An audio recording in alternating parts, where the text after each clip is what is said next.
이 시간 우리 오늘 하나님께서 우리에게 주신 말씀 사도행전 9장 1절부터 9절까지의 말씀을 한 절씩 교독해서 찾아서 읽겠습니다. 신약성경 201조 사도행전 9장 1절부터 9절의 말씀입니다. 성경으로 혹은 화면으로 함께 읽는데 교독하겠습니다. 제가 먼저 1절 읽겠습니다.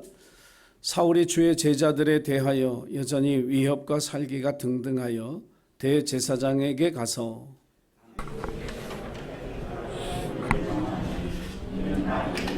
따르는 사람을 만나며 자녀를 막론하고 결박하여 예루살렘으로 잡아오려니라. 사울이 길을 가다가 다메섹에 가까이 이르더니 훈련이 하늘로부터 빛이 그를 둘러 비추는지라. 땅에 엎드려져 들음에 소리가 있어 이르시되 사울아 사울아 내가 어찌하여 나를 박해 하느냐 하시거늘 대답하되 주여 누구시니까 이르시되 나는 내가 박해하는 예수라. 너는 일어나 시내로 들어가서 내가 행할 것을 내게 이르릴 자가 있느니라 하시니 같이 가던 사람들은 소리만 듣고 아무도 보지 못하여 말을 못하고 서 있더라. 사울이 땅에서 일어나 눈을 떴으나 아무것도 보지 못하고 사람들의 손에 끌려 다메섹으로 들어가서 같이 9절 읽겠습니다. 동안 보지 못하고 먹지도 마시지도 아니하더라. 아멘. 6월 달에 설교의 주제는 인물 설교예요. 그래서 사도 바울이라고 하는 한 사람을 제가 택해서 요즘 사진 찍을 때 인생 4컷 뭐 이런 거 있잖아요. 그래서 사도 바울의 인생의 4컷. 그래서 오늘 이제 첫 번째 컷. 그것은 예수님을 만난 이야기입니다. 그래서 사도 바울 예수님과의 만남. 그래서 오늘 이제 사도행전 9장 1절로 9절까지의 본문을 통해서 예수님을 만난 바울의 이야기 함께 나누면서 저와 여러분이 또 예수님과 만났던 그 은혜를 다시 기억하는 또 회복하는 그런 시간이 되기를 주의 이름으로 축원합니다. 인생을 살아가는 모든 사람들이 허망한 인생을 살고 싶어하는 사람은 없습니다. 그래도 성공적인 인생을 살았고 참 보람된 인생을 살았고 선한 영향력을 끼치는 가치 있는 삶을 살았다는 이야기를 듣고 싶어 하죠. 그래서 교육을 받습니다. 지식을 쌓고 또 경험을 쌓고 지혜를 구하면서 자신의 인생이 허망한 인생이 되지 않기를 바라는 간절함으로 노력하며 살아가고 있습니다. 우리 자신뿐만 아니라 많은 사람들의 삶을 보면 그렇게 영향력 있고 또 가치 있고 소중하고 본이 될 만한 그런 인생을 살았다. 이런 분이 많지 않다는 거 저와 여러분이 알고 있습니다. 물론 자기 자신은 나는 잘 살았노라고 나는 괜찮게 살았다고 주장하는지는 몰라도 다른 사람들의 눈에 비춰지는 그 삶이 그렇지 않다면 정말 심각하게 자기 인생을 돌아다 봐야 하리라 생각을 합니다. 본문의 사도 바울은 그런 사람이었어요. 굉장히 자기가 잘 살고 있다고 생각했던 사람입니다. 누구보다 자기는 참 유대인이고 그리고 하나님에 대한 열심으로는 다른 모든 사람보다 더 뛰어나다라고 하는 그런 생각을 가지고 있던 그런 사람이었습니다. 베냐민 지파의 후손으로 율법에 대해서 특별한 열심이 있어서 가말리엘이라고 하는 당대 유대 최고의 랍비 아래에서 율법을 배우면서 자기도 최고의 율법학자가 되고 싶은 그런 열망을 품은 그런 젊은이였습니다. 그런 그의 입장에서 보면 예수를 따르는 사람들은 이단으로 보였고 그리고 하나님을 기망하는 자, 하나님을 속이는 자들로 비춰졌기 때문에 교회와 믿는 사람들을 핍박하는 일이 자기의 삶에 있어서 가장 중요하게 자신이 해야 할 일이라고 생각하는 바로 그런 사람이었던 거죠.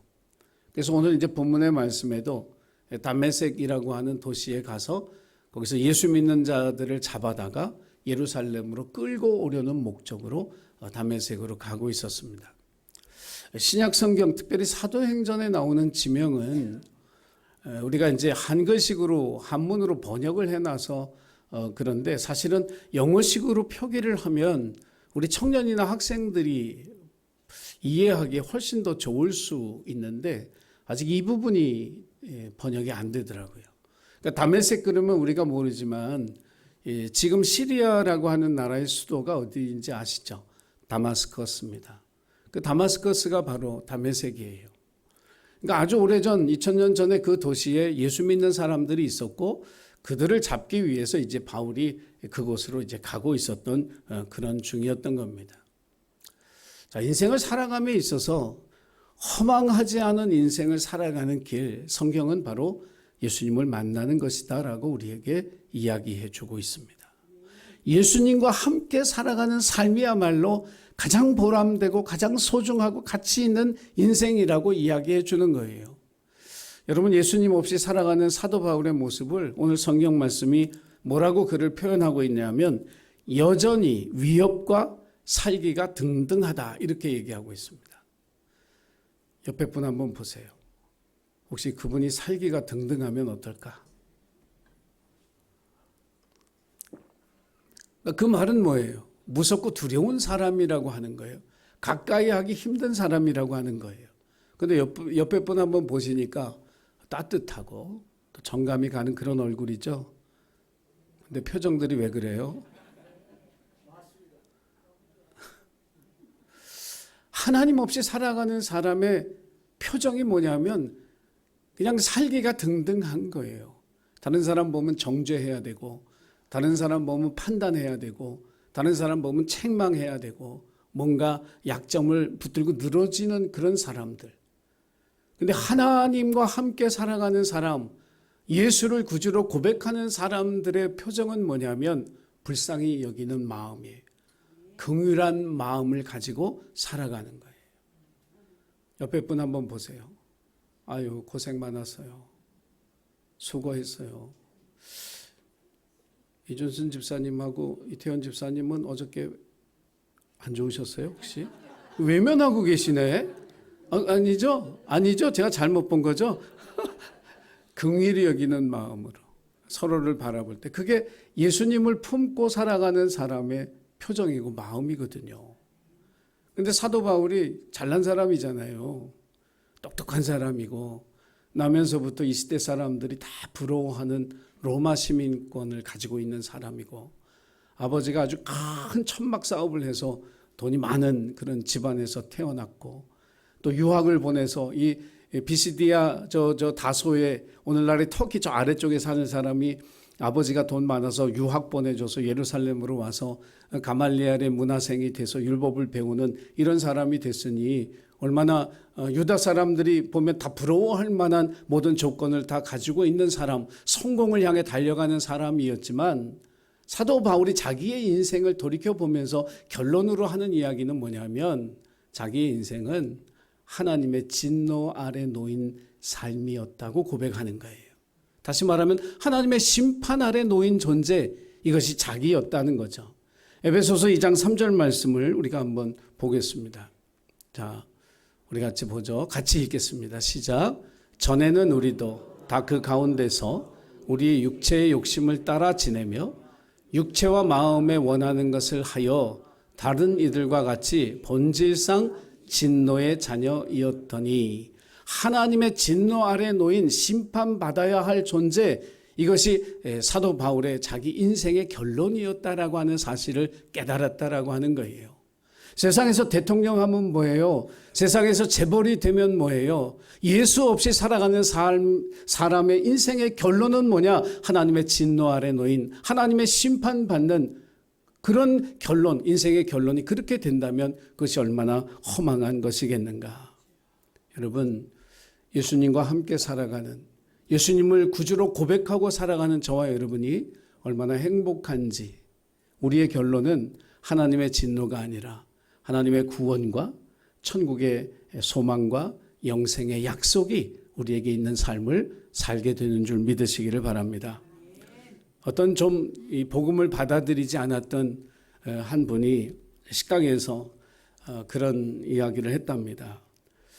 나는 태어날 때부터 성경에 보니까 나는 태어날 때부터 죄인이기 때문에 만약에 내가 태어날 때 죄인으로 태어났는데 그걸 하나님이 심판한다면 이건 하나님은 불공정하다고, 하나님은 공평한 분이 아니라고 이제 그렇게 이제 이야기를 했어요.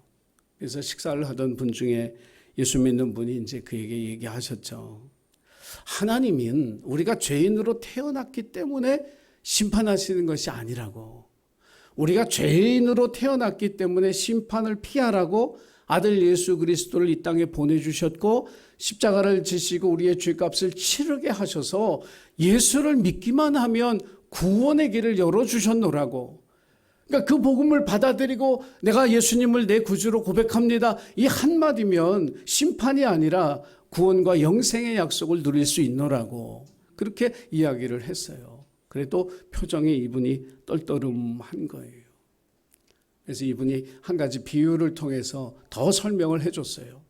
선생님이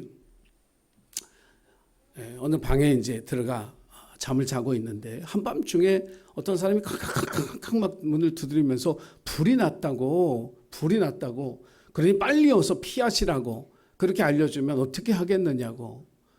당연히 빨리 그 방에서 빠져나와서 살아야죠. 그런데 만약에 선생님이 나오지 않고 문을 두드리는데도 하는 말이 나는 내가 불 지른 거 아니라고, 내가 지른 불이 아니니까 나는 그냥 여기 있다가 그냥 불에 타 죽겠노라고. 어떻게 생각하냐고. 이 세상에 그런 바보 어리석은 사람이 어디에 있느냐고. 불을 지른 게 자기가 아니라고, 자기 책임이 없다고 그냥 그 불에 타 죽는 사람이 세상에 어디 있겠느냐고. 여러분, 우리가 죄인으로 태어난 것이 내 책임이 아니라고, 내 책임이 아니라고 하나님이 내민 구원의 손길을 외면하는 것이 얼마나 어리석은 일이겠느냐고. 여러분, 저와 여러분이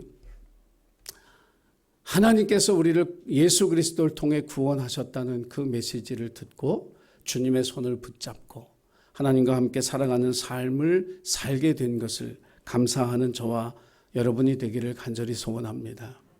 누가복음에 보면 거지 나사로와 부자의 이야기가 있습니다. 이 부자가 세상에 살 때 정말 잘 살았습니다. 부러울 것 없이 아쉬울 것 없이 살면서 자기 대문 앞에 병에 걸려서 밥을 굶는 그러한 거지 나사로를 외면했습니다.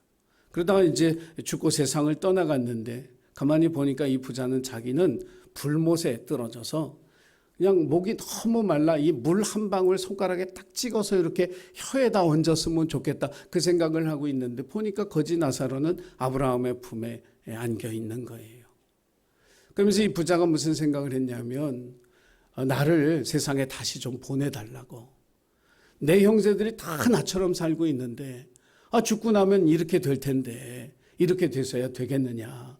내가 가서 그 형제들에게 이렇게 살지 말고 가난한 사람을 돕고 불쌍한 사람을 돕고 그렇게 살라고 내가 이야기할 테니 나를 좀 다시 살려서 세상에 보내달라고. 그런데 그런 일은 일어나지 않았죠.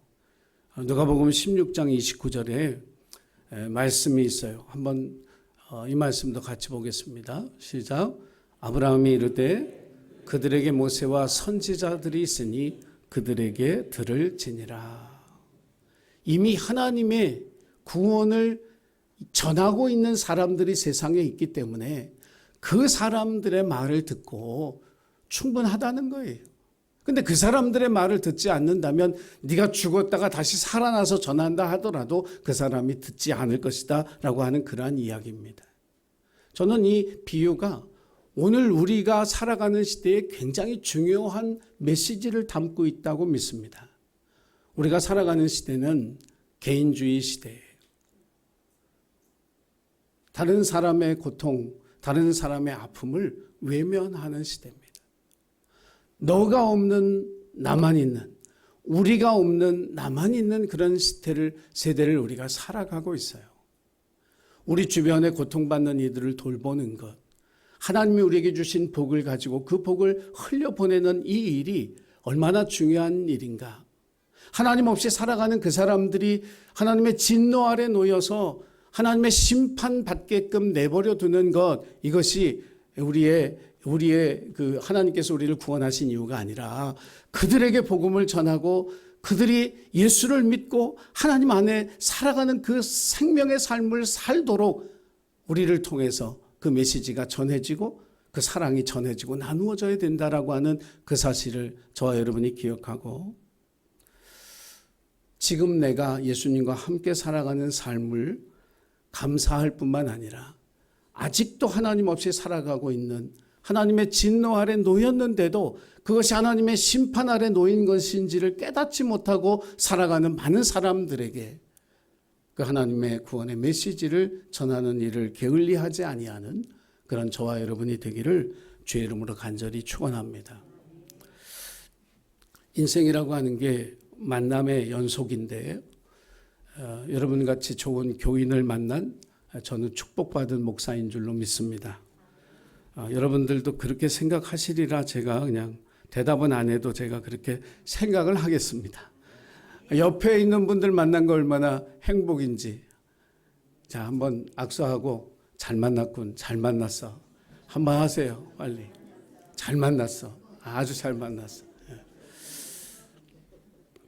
이 만남이 얼마나 중요하냐면 영향을 주고받기 때문에 만남이 중요한 거거든요. 어떤 부모를 만나느냐, 삶이 달라지죠. 어떤 친구를 만나느냐, 삶이 달라집니다. 어떤 선생님을 만나느냐에 따라 그 인생의 길이 완전히 달라질 수도 있는 거예요. 조선시대에 문인 중에 신흠이라는 분이 있습니다. 이분이 숨어 사는 선비의 즐거움이란 책을 썼는데, 그 책에 보면 이렇게 재밌게 썼어요. 소탈한 친구를 만나면 내가 속되다라고 하는 걸 고칠 수가 있다. 소탈한 친구를 만나면.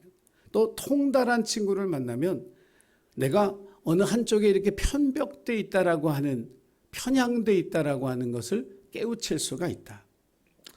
박식한 친구를 만나면 내가 참 고루하다라고 하는 그런 사실을 바로잡을 수가 있고, 인품이 높은 친구를 만나면 타락한 나의 속내를 떨쳐버릴 수가 있고, 또 차분한 친구를 만나면 나의 경망스러움을 다스릴 수가 있고, 욕심 없이 깨끗하게 살아가는 그런 친구를 만나면 사치스러워지려는 나의 허영심을 깨끗이 씻어낼 수가 있다.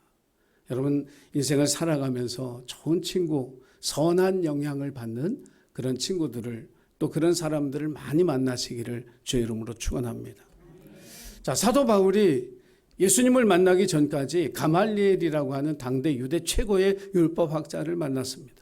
그 문화생들 중에 율법에 열심히 있는 그런 자기 동료들, 자기 친구들, 선후배들을 만났을 거예요. 그럼에도 불구하고 바울의 인생은 잘못된 길을 향해 가고 있었습니다. 세상에서는 그의 인생을 바로 잡아줄, 그의 인생의 바른 길을 제시해 줄 사람이 전혀 없었다라고 하는 거예요. 여러분, 인생을 살아가면서 우리 스스로 이것이 옳은 인생인가, 이것이 바른 인생인가, 이것을 판단할 만한 충분한 지혜와 실력이 우리에게는 없죠. 여러분, 주님을 만나야 합니다. 왜냐하면 성경이 뭐라고 얘기했어요? 예수님은 내가 곧 길이요 진리요 생명이라. 인생을 바르게 살아가는 길은 예수 안에 있어요. 우리가 세상에서 많은 지식을 쌓고 경험을 쌓고 그리고 지혜를 얻는다 해도 여러분, 그렇게 살아가는 그 인생은 길이 되신 예수 그리스도를 살아가는 삶이 아니기 때문에 결론적으로는 허망한 인생이 되어지고 만다라고 하는 거예요. 사도 바울이 이렇게 살아가고 있었습니다. 교회를 핍박하고 교인들 핍박하며 이렇게 살다가 이렇게 끝날 인생인데 하나님이 그를 찾아와 주셨습니다. 이게 은혜이죠. 그냥 내버려 두면 그렇게 죽을 사람, 그런데 하나님이 그를 찾아와 주셨어요. 미디안 광야에서 40년 동안 목동으로 살던 모세, 그냥 하나님이 안 찾아갔으면 그냥 목동으로 살다가 이름도 없이 그냥 잊혀졌을 사람, 그런데 하나님이 그를 찾아가 주셨습니다. 하나님의 뜻을 거역하고 니느웨로 가지 않고 다시스로 가던 그 요나를 그냥 내버려 두죠. 그런 말도 안 듣고 하나님의 선지자인데 하나님의 말씀을 거역하고 순종하지 않는 그런 선지자 버리고 새로운 사람 세워서 쓰면 좋은데 하나님 그 요나를 찾아가셔서 그 풍랑을 일게 하시고 그 바다에 물고기를 준비하셔서 그를 다시 니느웨로 보내셨어요. 하나님의 은혜입니다. 사도 바울의 인생에도 가장 큰 은혜는 바로 주님이 찾아와 주신 거죠. 교회를 핍박하고 성도들을 잡으러 가는 아무도 긍휼히 여기지 않았던 이 사도 바울이라고 하는 한 사람을 불쌍히 여기신 하나님이 그를 찾아와 주신 것처럼 저와 여러분도 하나님께서 찾아와 주신 줄로 믿습니다. 그 은혜를 누린 사람들이에요.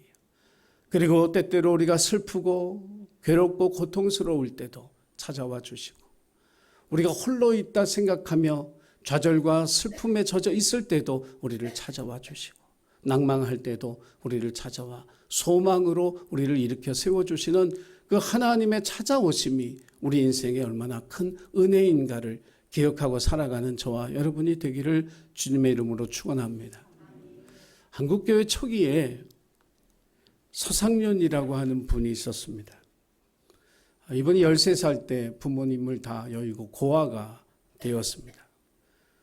비참하고 가난하게 살던 중에 이게 하나 깨달은 게 있어서 개성인삼을 가져다가 만주에 가서 그걸 팔고 장사를 하면서 이분이 이제 살았어요.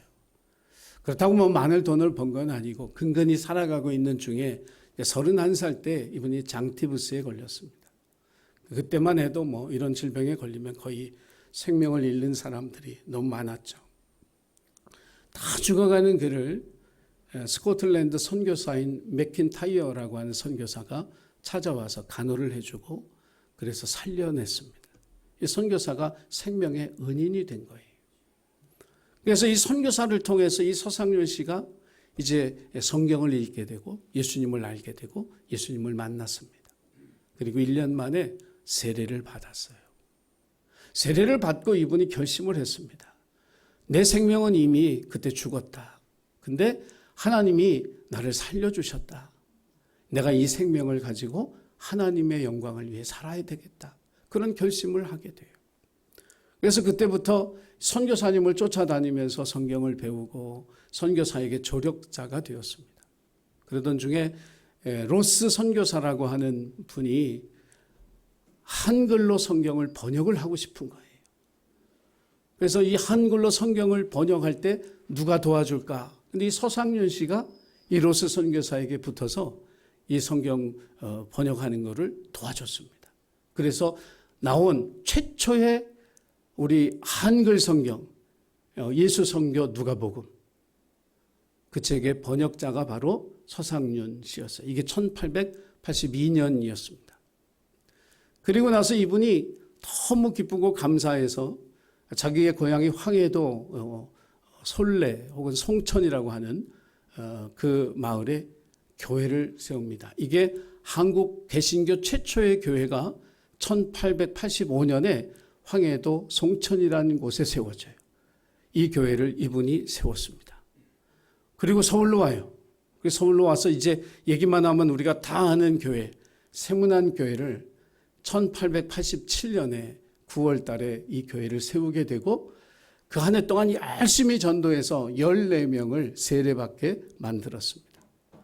그리고는 하여간 그때부터 평신도 전도자가 돼서 환경도면 환경도, 평안도면 평안도, 부산이면 부산 전국을 다니면서 평신도 전도자가 돼서 복음을 전하는 그런 일에 쓰임받는 그런 하나님의 사람이 됐습니다. 이분의 헌신과 이분의 변화 때문에 1907년 우리가 이야기하는 길선주 목사의 산정현 교회 평양 대부흥이 이분의 이런 헌신과 눈물의 기도 가운데 준비되어졌던 것입니다. 한 사람이 예수를 만나서 여러 곳에 하나님의 교회가 세워지고 복음이 전해짐으로써 세상이 변화되는 놀라운 일들이 일어난 거죠. 오늘 예수님이 이 다마스커스로 가고 있는 이 사도 바울을 만났기 때문에 복음은 땅끝까지 갈 수 있었고요. 그리고 우리가 신약성경 27권 가운데 사도 바울이 쓴 13권의 보석과 같은 성경을 읽게 된 이 유익함이 우리에게 있게 되어진 것입니다. 사랑하는 예수님 가족 여러분, 우리도 예수님을 만났습니다. 그 예수님을 만났기 때문에 우리에게 더 풍성한 열매를 기대하시는 그 하나님의 뜻을 깨닫고 예수님을 만난 것으로 만족하고 감사하고 거기서 그치지 말고 하나님께서 우리에게 기대하시는 열매를 맺어가는 저와 여러분이 되기를 주의 이름으로 간절히 부탁을 드립니다. 그렇다면 이제 예수님을 만난 사람은 어떻게 살아가야 할까? 여러분, 이게 가장 중요한 거죠. 사도 바울의 삶에 있어서 가장 큰 변화는 예수 믿기 이전과 예수를 만난 이후가 완전히 달랐다라고 하는 거예요. 여러분, 우리가 예수님 만나고 변화돼야 되는데 이 변화됨의 근거가, 변화됨이 있으려면 무엇이 있어야 되냐면 버리는 결단이 있어야 됩니다. 사도 바울이 예수님 만나고 버린 거 아시죠? 자기가 가진 모든 자랑할 만한 것들을 배설물과 같이 버렸다고 그는 고백하고 있습니다. 오늘날 한국교회의 문제, 왜 한국교회가 더 큰 생명력을 그리고 이 세상을 변화시키는 어떤 힘이 되어지지 못하고 있을까? 왜 사람들의 손가락질을 받고 교회가 하고 있는 일이 참 많은데 좋은 일이 많고 착한 일이 많고 선한 일이 많은데 왜 교회가 이 세상에서는 이 변혁의 원동력이 되어지지 못할까? 이걸 깊이 생각해 볼 때 어떤 결론이 나오느냐 하면 한국교회 교인들이 예수님을 만나긴 만났는데 만남을 통해 버림의 결단을 하고 그 버림의 결단을 통해서 변화된 삶으로 나가지 못한다는 거예요. 여러분, 예수님을 만나서 버림의 결단을 할 때 쉽지 않거든요. 예수 믿기 이전에는 우리가 뭘로 사느냐 하면 자기 힘으로 살아요. 자기 노력으로 삽니다. 근데 예수를 믿고 난 다음엔 무엇으로 살아요? 은혜로 사는 거예요. 은혜로 사는 삶 쉽지 않습니다. 제가 우리 목회 후배들 만날 때마다 그런 얘기를 해요. 힘으로 살지 말고 은혜로 살아라. 근데 쉽지 않은 건 뭐냐면 내 힘으로 살면 내가 노력해서 내가 일해서 돈을 벌잖아요.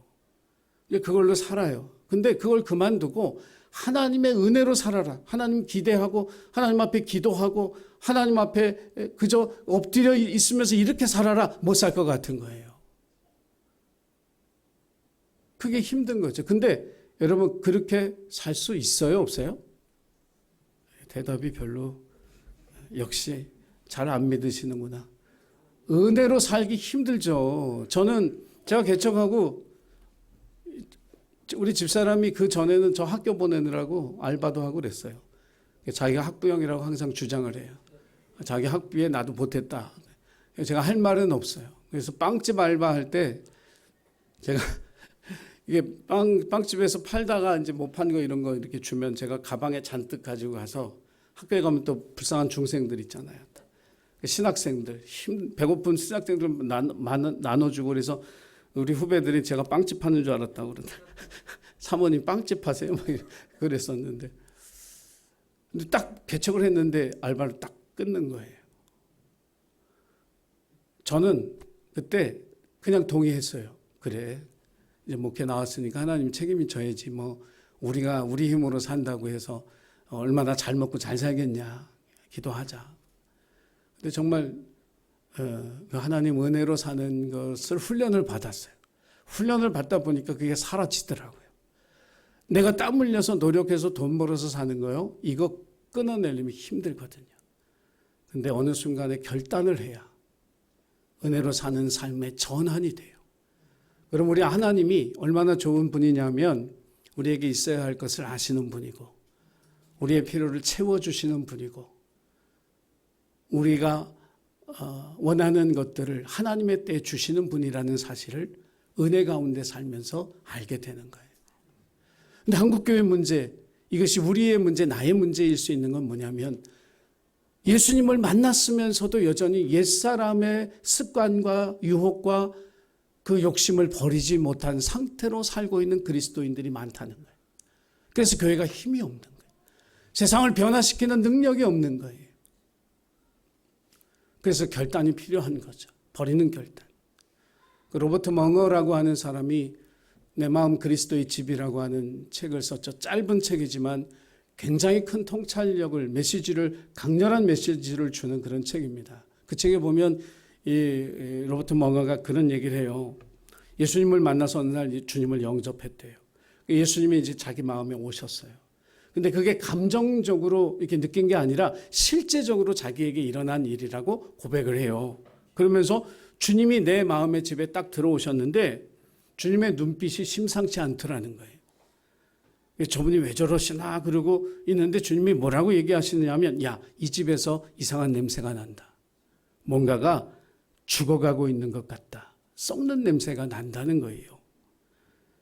로버트 멍어가 딱 주님의 얘기를 듣는 순간 딱 자기는 알았어. 눈치챘어. 아, 저 양반이 그걸 얘기하는구나. 사실은 좁은 2층 올라가는 그 어느 한쪽에 골방이 하나 있는데 그 골방은 꼭꼭 잠궈놨거든. 왜냐하면 주님이 보시면 안 되는 것들이 거기 들어있어서. 근데 주님이 그걸 얘기하는구나 하는 그 사실이 이제 깨달아진 거예요. 근데 그렇다고 해서 그 열쇠를 드리고 싶진 않은 거예요. 그래서 사실 생각해보면 뭐 서재도 열어들었지, 거실도 열어들었지, 그 작업실도 열어들었지, 안방도 열어들었지, 다 열어드렸는데 뭐 굳이 뭐 그것까지 다 열어드려야 되나? 그랬더니 예수님이 딱 그의 생각을 아시고 뭐라고 얘기하셨느냐면, 야, 너는 내가 악취를 참고 여기 살 수 있다고 생각했어? 오해다. 아무래도 내가 밖에 나가야 되겠다. 그러니까 자기 마음에서 나가겠다고 하시니까 겁이 덜컥 난 거예요. 예수님을 자기 마음에 모셔드리고 그리고 기쁘고 감사하고 그 구원의 감격이 있었는데 주님이 자기에게서 나가버리시겠다고 하니까 이거는 너무 견딜 수가 없는 거죠. 그래서 결국 그 열쇠를 주님에게 드렸대요. 주님이 2층으로 올라가서 그 골방의 문을 열고 거기서 썩어져 가는 것들을 다 꺼내서 버리고 깨끗하게 하셨을 때 이 멍어가 이렇게 고백합니다. 주님이 그것을 다 치우셨을 때 나는 자유와 해방의 기쁨이 무엇인지를 알았다고. 여러분, 한국의 복음이 처음 전해졌을 때요, 한국교회 교인들이 다 버린 게 있어요. 노름하던 사람들 노름 끊었죠. 술 마시던 사람들 술 끊었죠. 담배 피던 사람들 담배 끊었죠. 계집질 하던 이런 사람 그거 다 끊어냈죠. 그러면서 그 돈 가지고 뭐 했는지 아세요? 국채보상운동 한 거예요. 나라의 빚을 갚자, 그 돈 가지고. 나라를 살리는데 그걸 쓰자. 자기들이 개인적으로 했던 그런 것들을 다 버리고 나라를 살리는데, 예수 믿고 변화돼서 나라 살리는 일에 헌신하는 그런 사람들이 바로 그리스도인이 되었다라고 하는 사실입니다. 사랑하는 예신 가족 여러분, 바울이 버리기 힘든 거 버린 거예요. 로마 시민권, 아버지 유산, 가말리알 문화생, 이 명예로운 자리, 이걸 버림으로써 예수 안에 발견되기를 원했던 것처럼 저와 여러분도 믿음의 결단으로 예수님 만난 내가 변화된 삶을 위해서 결단해야 되겠구나. 하나님, 내 골방에 꽁꽁 감춰놓고 썩어져 가는 것임에도 불구하고 버리지 못한 이 골방에 든 것들을 내다버리는 믿음의 결단이 있게 해 주소서. 여러분, 이런 결단을 통해서 예수님을 만나는 기쁨과 그리고 은혜가 넘치는 그런 저와 여러분의 삶이 되기를 간절히 소원합니다. 우리 성경 한 절 읽고 우리 같이 기도하겠습니다. 우리 성경 에베소서 4장 22절 24절. 자, 시작. 너희는 유혹의 욕심을 따라 썩어져가는 구습을 따르는 옛사람을 벗어버리고 오직 심령으로 새롭게 되어 하나님을 따라 의와 진리의 거룩함으로 지으심을 받은 새 사람을 입으라. 아멘. 기도하겠습니다. 세상에서 아무리 성공했어도 예수 없는 삶은 심판받는 삶임을 기억하는 저희들 되게 하여 주옵소서. 우리가 주님을 찾아간 것이 아니라 주님이 우리를 찾아와 주셔서 자녀 삼아 주시고 구원해 주셨으니 그 은혜와 감격을 항상 기억하며 살아가는 저희들이 되게 하여 주옵소서. 주님을 만난 기쁨, 그 기쁨만 누리는 저희들이 아니라 버림의 결단을 통해 변화되어 새 사람을 입고 살아갈 수 있는 우리 모든 예신 가족들이 되도록 주님 축복하여 주옵소서. 감사드리며 예수님의 이름으로 기도하옵나이다. 아멘.